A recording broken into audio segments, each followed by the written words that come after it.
It's Alex, and I'm here to talk about my oil pastel painting process. I'm so excited for this one. It's actually through YouTube that I found out about oil pastels, and so this is like an homage. We're bringing it back. I'm here in my WIP corner. These are some paintings that I'm working on for a show that I have coming up later this year, and I'm so excited about it. And I just really want to give back and show exactly all the materials that I use and all the techniques that I use and everything. And for this video, we're going to be creating a piece I call Nebula Hair. It is a portrait of a cosmic goddess who's imbued with the power of the stars, and she literally has hair that contains a nebula, maybe several nebulas. And so let's just get into it. So most of my paintings begin like this with an easel, and I'm using a 12 by 12 wooden canvas that I got from Blick Arts. And I really like this. I like that I'm able to get up close and then also go across the room and look at it and then see whether or not it's working or not. This is my station. I thought for a second, you know what? Let me try to glam this up. Let me try to make this look like something it isn't. Make it real pretty for the interwebs. But no, let me just give it to you straight, okay? I just took a chair and I said, let me just put all of my pastels here, all of my paintbrushes and everything so that it's just very accessible and I can keep going at it, okay? Here. This is what gets me started. Okay, I'm gonna leave you at it for a second. It's an absolute disaster now, but this shows you, like, I love this stuff. I use it up. So these colors that are missing, like, they've been used to completion. And this is a brand called Pentel. It's still kind of creamy, but it's more of a chalky kind of brand. It's a bit more firm, it has more grip. And so I use this as an underlayer for the painting and even to sketch things out if I choose not to use color pencil. I actually prefer color pencil for cleaner lines, but if I'm just going in it for a more looser kind of approach, then these are perfect. And they still are very vibrant and achieve really, really nice colors. And so that's great. But what's really amazing, okay, is this brand right here. Sennelier. If you don't know about this, then you need to find out, okay? So this is like luxurious, creamy, soft oil pastels. Look, it's such a disaster again, but you know, I learned my lesson here. I learned to pick up some more skin tones, get a variety of browns and tans in there. And then also, look again. Just get as many different shades of the same color as possible. And so this is an option if you're to go in person or to go to a specific kind of like art store. We're not talking arts and crafts like Michael's, but more like, what is that, Joey's Artorama and things like that. They have the actual, like every single different color that you can order, and you can mix and match your own palettes instead of just going with the store predefined kind of color collection. And that works especially when we look like this and we want to have more colors like this. And so I also use those, and I use those like more on top, but I think as I got more comfortable with painting, then I started using them in every layer. And it's just knowing when to kind of put more pigment and when to kind of back off and not add too much, because there's only so much tooth in that wooden surface. And so you kind of want to be careful with that. Otherwise it won't layer, it won't stick. And so something that really, really helps me and has been a game changer is using paint brushes. So I know with oil pastels, it really is like a loosey kind of goosey thing, and you can use your fingers and that's really fun, or just use the pastel itself. But I like to go with a paintbrush. I think maybe every layer at this point, just to smooth things out, or even refine something, fix a mistake. And in order to use these paintbrushes, I use something else. So when I went to Blick Arts, I asked a lady, I was like, hey, can I use this with oil pastels? And she said, this is for oil paint. And I said, yeah, can I use this with oil pastels? And she said, well, oil pastels are basically oil paint. And I said, yes, can I use it? And she was like, it's going to take you a really long time to dry. And I said, is it archival? And she said, it's just going to take you a really long time to dry. So I hope this is okay. I've been using it. And I've been making sure to use it in like every layer. I use it to smooth out the backgrounds and to spread the pigment over a larger surface. And so I end up using less pigment. And also I use it to help me layer or even mix colors together. And I smooth it out. I make it more creamy, like an actual oil paint. And I haven't had any problems with it drying because oil pastels don't really dry.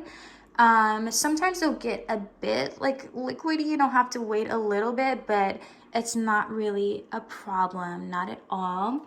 And then I have one more thing. Okay. And then this one last thing that I use is a fixative. So this is something to just kind of hold the pigment in place. And this is especially helpful when you're doing like an underpainting or you're just sketching out everything. I use it after I sketch it out. I use it with the underpainting. I use it when I feel like, oh my gosh, I put so much energy into this painting. Let me just like freeze it, like press the pause button. I put this on there. This, I was warned at Blick Arts, this is not vegan. I just asked, like, is it gonna kill me? I don't wanna have a fixative that's gonna be like releasing noxious fumes and it's gonna be toxic. Like, is it toxic? And she just said it's not vegan. So I ended up getting it and it actually doesn't smell bad at all. It's non-toxic. If anything, it kind of smells a little bit good.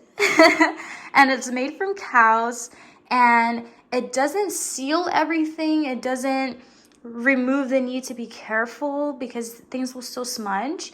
But I noticed it does hold things together. And if I try to go back after I sprayed the fixative on, it makes the pastel a bit crumbly and it's not as smooth anymore. It is a bit hardened. So I think this has really served its purpose. It's not like totally foolproof, but I think it's been a very helpful addition to my painting. So let's go.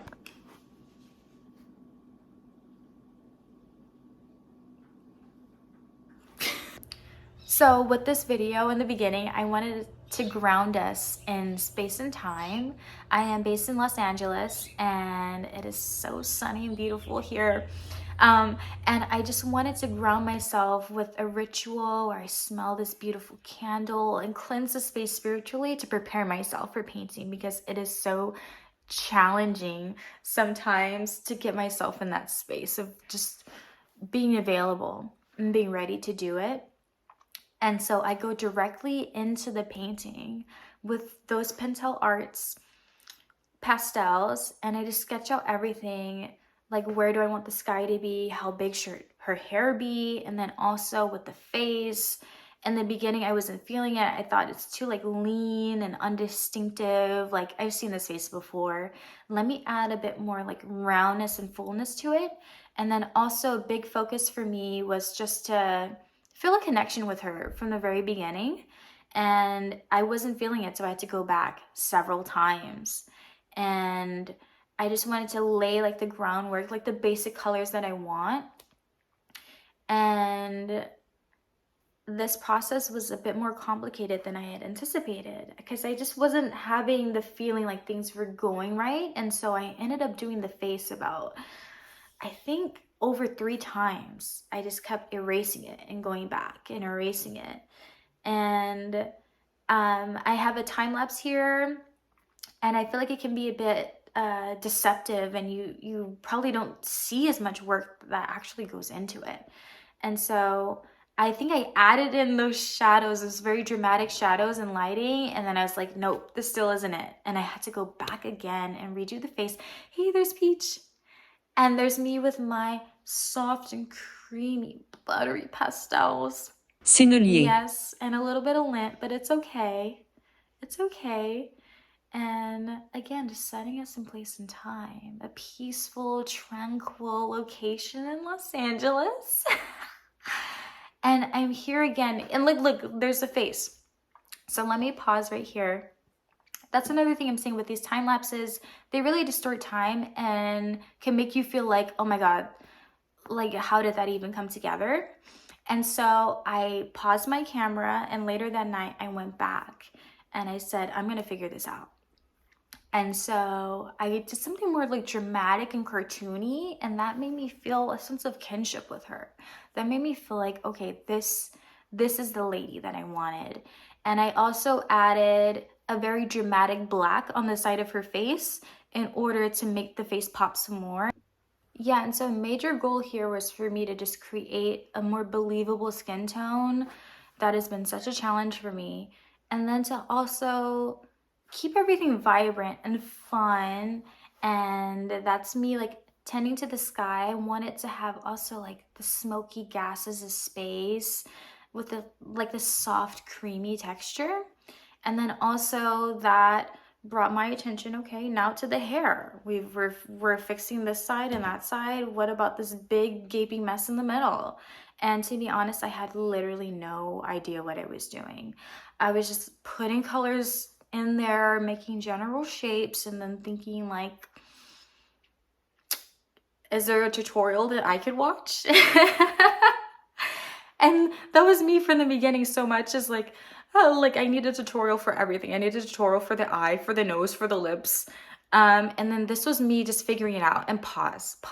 Look at me. The audacity to just come back with it finished again. So I would record like hours of material and then pause and then be like, nope, I need to spend another like concrete 2 to 3 hours, like just on my own, like one-on-one with this painting, and then just try to figure it out. So essentially what I did with this nebula at the bottom was abandon the paintbrushes for a second and just use my fingers. I put on like a very light yellow, this like buttery canary kind of yellow. And then I also went in with a green, not exactly this one right here. These specific colors, because I thought I want colors that are very similar to each other, but I want a bit of a glow and a highlight. And you can see that a bit on the left there. And I did the same thing with like every single color that I could. And that's why it's very important, at least for the kinds of paintings that I make and that I want, that I need to have a variety of colors. And I also did the same with the pink and with the purple, just trying to pick 2 or 3 different colors that are very similar but different in tone in order to create like a cascading kind of gradient. And then also being careful with putting different colors together, because eventually they're going to be mixing. So green and purple just have this like amazing rhythm together, and I love that. And I also love green next to a blue, and also like a bit of a reddish kind of tone, which is going on at the bottom next to the purple. I think intensifies the purple. And so I was thinking about these relationships between the different colors and mixing them little by little and literally going like this. This is what I was doing. That's the exact motion that I use to blend those colors in together. And then after that, I took my massive white pastel and I took the end of my paintbrush and I would just scoop into it and take a little blob and like press it into the surface. And I know that's something that really flies by in the time lapse, but I would just take it and press it in there, and that would be my stars. And I also did that to the background as well. And then there's this massive heaping glob of like gum that became the top part of the hair, and I was like, I'm done. I can't do this anymore. And then my husband, he came up to my painting and he roasted me. He was like, you know, you have to do that over again. And so the next day I reluctantly went out and I took this oil, I put it on there, and I took my paper towels and I started wiping it off. But as soon as I did that, I was like, this, of course I'm gonna do that. It looks so much better. And I was even thinking, it looks cute like that, but obviously I gotta go back and like try to create some sort of shape. And so it started looking more cloud-like, and then I thought maybe I'll just do like finger waves.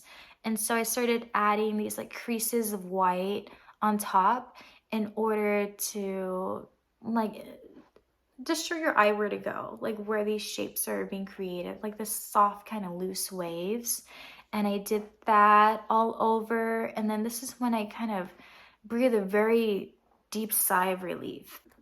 So a big tip, if I could go back just to give myself some guidance here, is to really trust in yourself. And if you're having a problem, just vocalize it, like speak it out loud and say, this is a problem I'm having. What do I think I can do to address it? And so I was kind of looking crazy and just talking to myself a lot. Like, I don't know what to do with this hair. It's going like this and it's going like that. And then eventually I would know, like within myself, I need to erase it and start over. And if I'm gonna do that, like, why would I? Like, what is the problem with this hair? And I'm like, it's just too many thick layers. Like, I need to get rid of that. So when I wipe that away, how can I restore it and make it still look full and beautiful? And it's like, I gotta add a little more pigment, but maybe like literally use my fingers to suggest its softness, its delicateness, and then try to create waves that way. And same with the face. Like if it's too lean and undistinctive and boring, how do I make it more interesting? And it's like, okay, maybe the eyes are asymmetrical. Maybe I create shadows using like pinkish, like red to bounce off of the blue. Like maybe that's something that I do. And then also it's just the familiarity with the mediums that I'm using and just being more comfortable. It's like I've tried this before and I know what works and what doesn't. And so through having like a lot of practice and experience under my belt, like you just kind of have a more intuitive feel for how things should go. And essentially this whole painting was practice in trusting myself, and then also being really, really honest with myself. Like, you know you didn't like those lips. Why did you leave them like that? It's time to correct it. It's time to fix those eyes. It's time to redo the hair. It's time to just invest the amount of effort and work that this painting deserves so it can just be the thing that you wanted from the beginning. And I'm just so glad that every time that I felt like giving up, that I just went back and put a little more time into it. Because when you get that momentum going, nothing can stop you. All right. Okay, and so this is my new painting, Nebula Hair in Oil Pastel. I hope that this video was in some part helpful to you, and stay with me, rock with me. We're gonna keep doing more of these. I have so many more paintings in progress and on the way, so I hope that you like and subscribe and comment, and I'll see you in the next video.